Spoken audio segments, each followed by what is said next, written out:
여러분은 이 콜라병에 콜라가 가득 들어있는 병과 만약에 빈 병이 있다면 여러분들은 어떤 것을 선택하시겠습니까? 당연히 콜라가 들어있는 병을 선택할 겁니다. 그런데 만약에 콜라가 아니고 만약에 시커멓게 썩은 물이 들어있다면 차라리 빈 병이 더 나을 겁니다. 그런데 많은 사람들의 마음에는 채워져 있어야 할 것을 채우지 못하고 비워내야 하고 썩고 냄새나는 것들로 채워져 있는 경우가 많습니다. 몇 해 전에 이 서울 서초동 법원청사 소년법정에서 서울 도심에서 친구들과 함께 오토바이 등을 훔쳐 이 달아난 혐의를 받은 김아무개 양이 이 피고인석에 앉아 있었습니다. 김 양은 1년 전부터 약 14건의 절도, 이 폭행을 저질러서 이미 한 차례 소년법정에 섰던 전력이 있기 때문에 이날은 소년보호시설 감호위탁 처분을 받을 수 있는 이 상황입니다. 그러나 이 김기호 부장판사는 불처분 결정을 내립니다. 그런데 판사는 김양에게 한 가지 처분을 내립니다. 바로 법정에서 일어나 외치기였습니다. 김 부장판사는 이런 결정을 내린 것은 김양이 범행에 빠져든 사정을 감안했기 때문입니다. 김양은 반에서 상위권의 성적을 유지하면서 이 간호사를 꿈꾸던 아주 발랄한 학생이었습니다. 그러나 당시 남학생들에게 끌려가 집단 폭행을 당한 후에 김양의 삶이 완전히 바뀌게 됩니다. 김양은 그 후유증으로 이제 병원 치료를 받게 되는데 그 일로 충격을 받은 엄마는 신체 일부가 마비 증세를 보이게 됩니다. 그러자 이 죄책감에 빠진 김양은 불량 학생들과 어울리게 됐고 급기야 각종 범행을 저지르게 된 거죠. 그리고 이날 다시 재판정에 이제 서게 된 겁니다. 이날 보호 처분을 받은 김양에게 김 판사는 일어나라고 하더니 이렇게 외치도록 지시합니다. 나는 세상에서 가장 멋지게 생겼다. 이 예상치 못한 이 판사의 요구에 김양은 나는 세상에서라며 아주 작은 소리로 말을 합니다. 이에 김 판사는 내 말을 크게 따라 외쳐라. 나는 무엇이든 할 수 있다. 나는 이 세상에 두려울 게 없다. 이 세상은 나 혼자가 아니다. 라고 이렇게 외치라고 합니다. 어쩔 수 없이 큰 소리로 따라 외치던 이 김양은 이 세상은 나 혼자가 아니다. 라는 말을 한 후에 참았던 울음을 터뜨리고 말게 됩니다. 그 순간 김양의 엄마도 울고 법정에 있던 모든 사람들도 눈시울을 붉히게 되죠. 이 판사는 이 김양을 바라보면서 이 아이는 가해자로 재판정에 섰습니다. 그러나 이 아이가 망가진 원인을 알게 된다면 그 누가 가해자라고 쉽게 말할 수 있겠습니까? 그리고는 잃어버린 이 자존감을 찾을 수 있게 해준 겁니다. 그리고 손을 내밀어 그 아이의 손을 잡아주게 되죠. 여러분, 그렇다면 이런 범죄가 일어나는 근본적인 이유가 어디에 있을까요? 근본적인 이유는 사람들이 하나님께서 우리에게 주신 것들을 버리고 자꾸 다른 것들, 즉 돈이나 외모나 인기 등으로 우리 안을 채우려고 하기 때문입니다. 우리 안에서 나오는 것은, 즉 우리의 입술을 통해 아니면 우리의 행동을 통해 나오는 것은 우리 마음속에 안에 있는 것들이 표출이 되는 것입니다.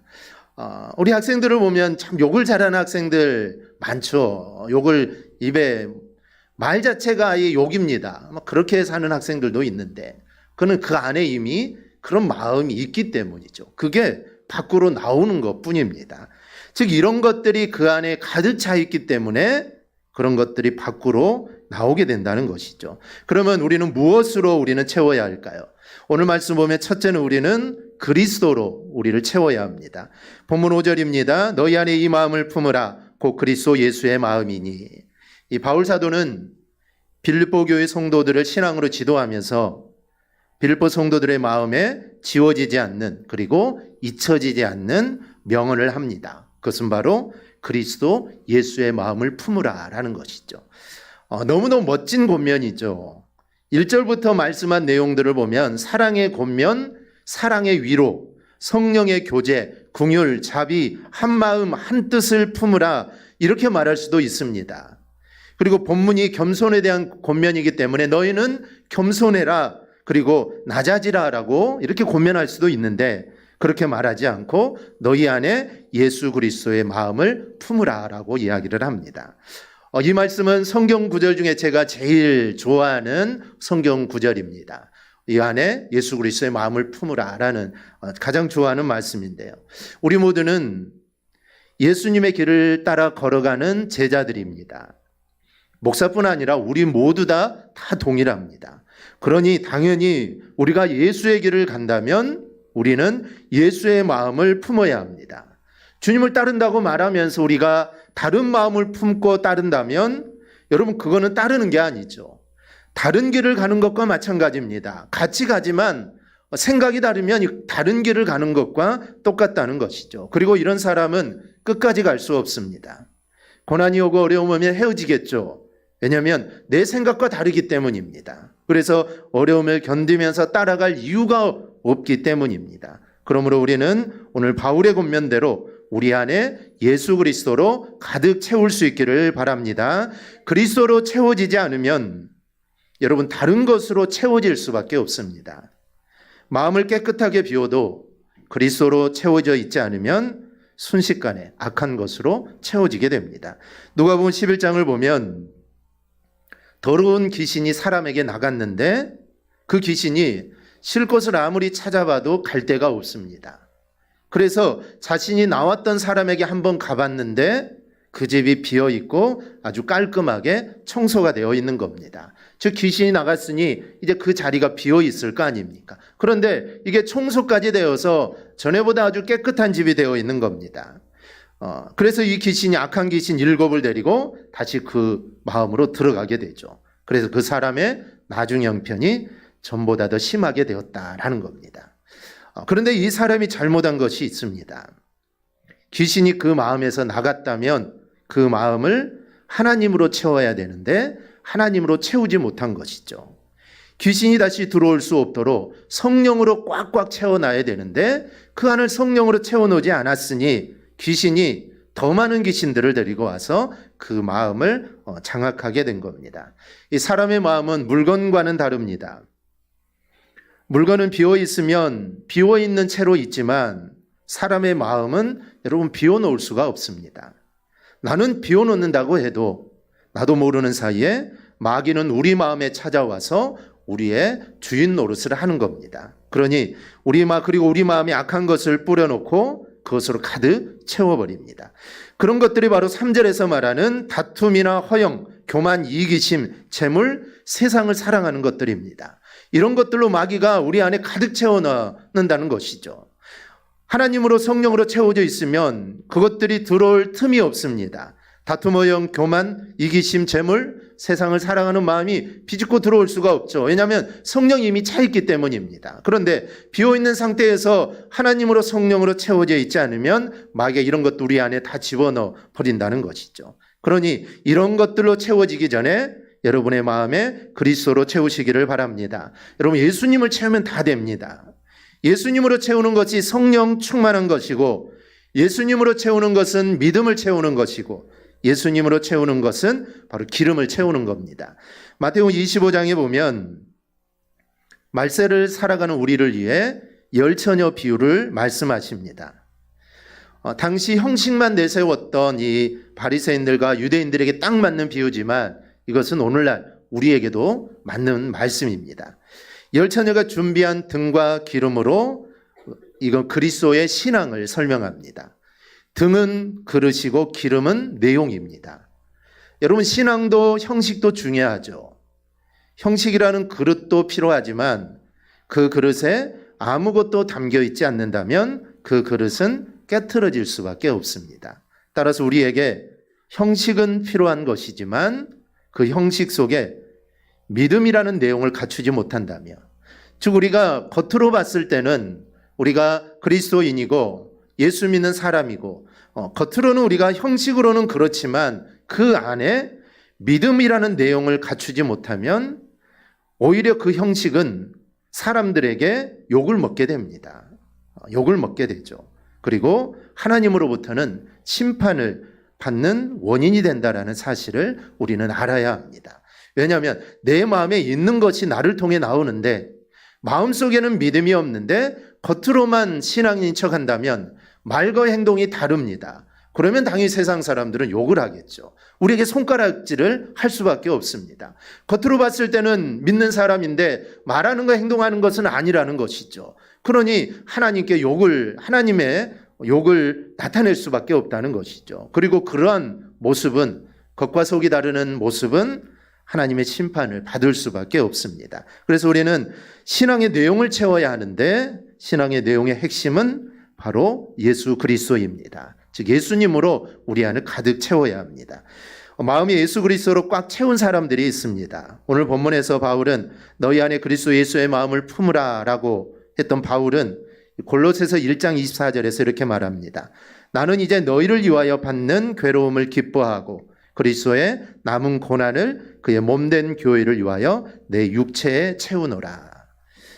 바울은 복음을 전하면서 받는 고난으로 가득 채웠습니다. 그리고 그 고난을 괴로워하는 것이 아니라 오히려 사도 바울은 기뻐했습니다. 기뻐할 수 있었던 이유가 뭘까요? 바로 마음에 예수님이 가득 차 있기 때문입니다. 예수님이 가득 차 있으니 그 예수님으로 인해 받는 고난 괴로울 게 아니죠. 늘 즐거웠다는 것이죠. 기뻤다는 것입니다. 일제시대 때 이 최곤능 목사님은 언제나 예수 천당을 입에 달고 다니시던 목사님입니다. 하루는 평양의 백동거리에 지나가는 사람들에게 예수 천당 불신지옥을 외치는데 그때 한 일본군 연대장이 이 시장터를 지나가고 있었습니다. 최곤능 목사님은 이 연대장에게도 내가 전도를 해야겠다 생각을 하고 아주 큰 소리로 예수 천당 불신지옥을 외치면서 전도를 합니다. 그런데 그 소리가 얼마나 크고 우렁찼는지 연대장이 타고 있던 말이 깜짝 놀라가지고 연대장이 말에서 떨어진 겁니다. 그러니 연대장이 얼마나 화가 나겠습니까? 일개 사병도 아니고 연대장인데 그 소리 때문에 말에서 떨어졌으니 얼마나 화가 나겠습니까? 그래서 최곤능 목사님을 끌고 가서 온갖 매질을 하고 신문을 합니다. 그런데 목사님은 전혀 위축되지 않고 일본군이 내리칠 때마다 예수천당 불신족을 막 외치는 겁니다. 세게 때리면 때릴수록 목소리도 함께 커지죠. 그러자 일본 군인은 최곤능 목사님을 이상한 눈으로 바라보면서 조롱하듯이 당신은 건들기만 하면 왜 예수천당 불신지옥이냐라고 묻습니다. 그러자 최곤능 목사님이 이렇게 말하죠. 내 속에는 예수님밖에 들어있는 게 없기 때문에 건들기만 하면 예수님이 나오는 것이다 라고 이렇게 말을 합니다. 지금 목사님 안에는 예수밖에 없습니다. 다른 게 생각할 게 없죠. 그래서 때릴 때마다 예수천당 불신지옥이 나온다는 겁니다. 여러분도 예수님으로 우리의 마음을 가득 채우기를 바랍니다. 예수님으로 가득 채우면 다른 것들이 세상 것들이 들어올 수가 없습니다. 그러니까 예수님으로 채우는 게 가장 중요합니다. 그리고 그게 그리스도인으로 우리가 사는 이 모습입니다. 둘째는 비워야 채워집니다. 비워야 채울 수 있다는 것은 누구나 다 아는 사실이죠. 비우지 않는 그릇에는 아무리 귀한 것이 있어도 절대로 담을 수 없습니다.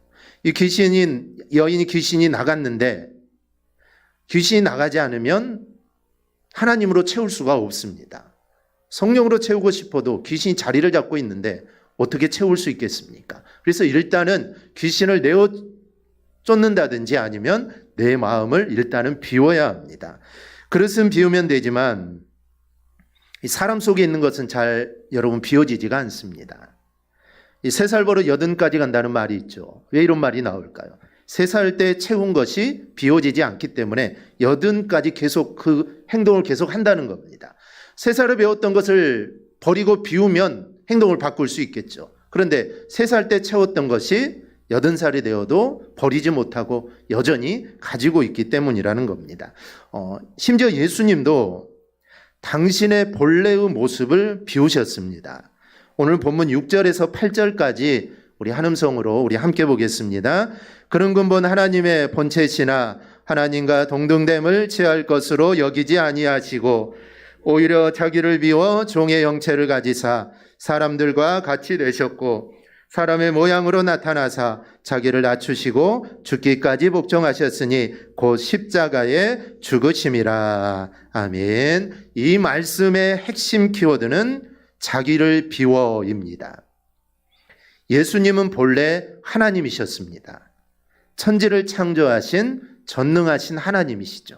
그런데 그 전능하신 모든 본성을 다 비우시고 하나님과 동등됨을 취하지 않으시고 죄인의 모습으로 종의 형태로 사람으로 오셔서 죽기까지 복종하셨습니다. 천지를 창조하신 전능하신 하나님께서 종의 형체를 가지고 인간으로 오셔서 죽기까지 복종할 수 있었던 그 핵심은 바로 비우심에 있습니다. 비우지 않으면 할 수 없는 것이죠. 내가 하나님인데 그것을 비우지 않으면 종이 될 수 없습니다. 내가 주인인데 주인의 마음을 비우지 않는 자는 종이 될 수 없는 것이죠. 주인이라는 게 계속 가지고 있으면 그 사람은 종이어도 주인입니다. 그래서 비워야 한다는 것이죠. 하나님 주님이 이렇게 오실 수 있었던 것은 모든 것을 다 비운 것입니다.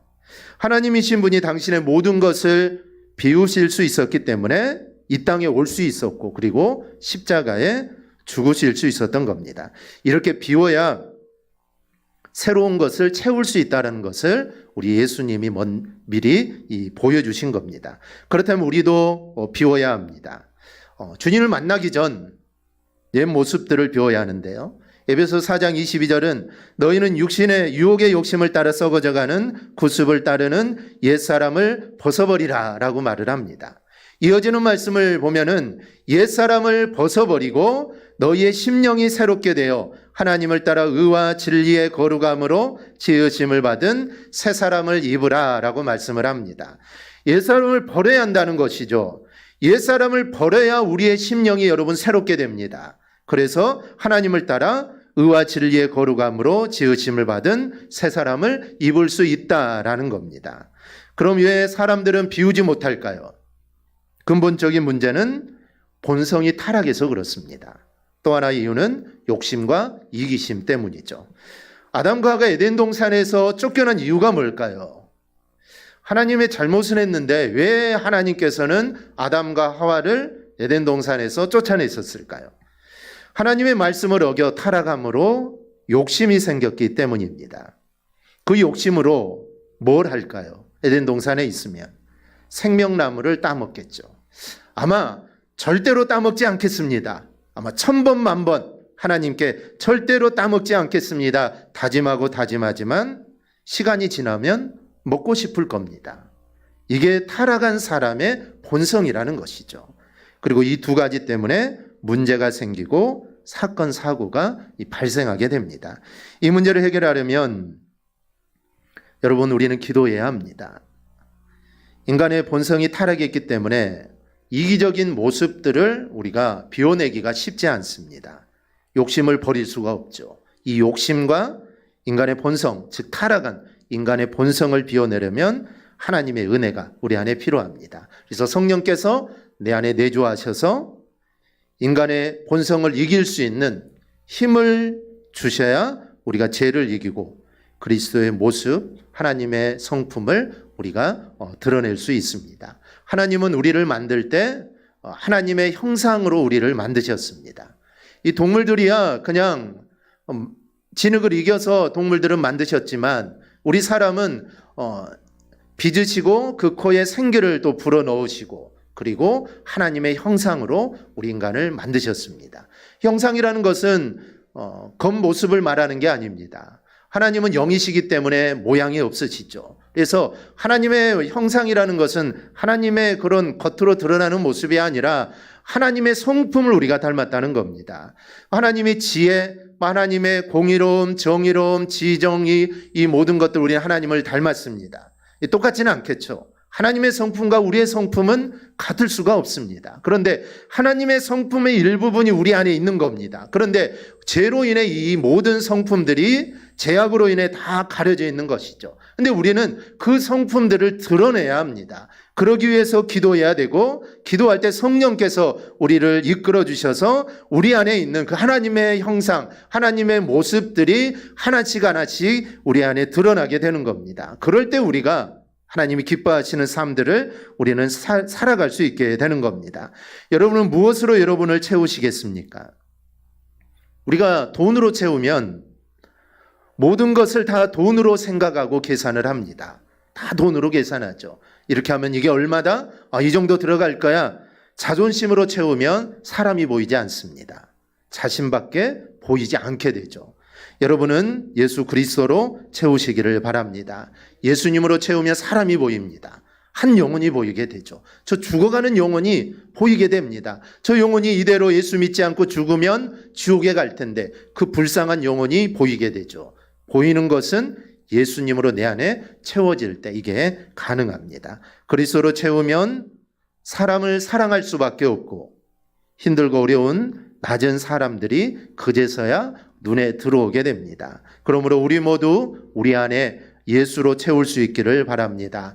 다른 것으로 채우려고 너무 노력하지 마시고 우리 안에 정말 예수로 채우면 어찌 보면 사도 바울이 너희 안에 예수 그리스도의 마음을 품으라 라고 말했던 것은 예수의 마음만 품으면 다른 것은 다 해결이 되기 때문입니다. 앞에서 말했던 겸손하라 어떤 모든 말씀도 예수의 마음을 품으면 다 해결이 됩니다. 그러니 번거롭게 일일이 겸손해라, 낮아져라, 사랑해라 이렇게 말할 필요가 없습니다. 그냥 예수의 마음만 품으면 다 되는 겁니다. 예수의 마음만 품으면 사랑하게 되고 겸손하게 낮아지게 되고 이웃을 돌보게 되고 뭐든지 다 할 수 있다는 것이죠. 그래서 가장 중요한 것은 예수 그리스도의 그 마음입니다. 그 마음이 우리 안에 가득 채워질 때 우리는 하나님이 기뻐하는 삶을 살 수 있습니다. 그러므로 우리 모두 우리 안에 예수님으로 채우는 우리 모두가 되기를 주님의 이름으로 축원합니다. 아멘. 우리 찬양 함께 하겠습니다.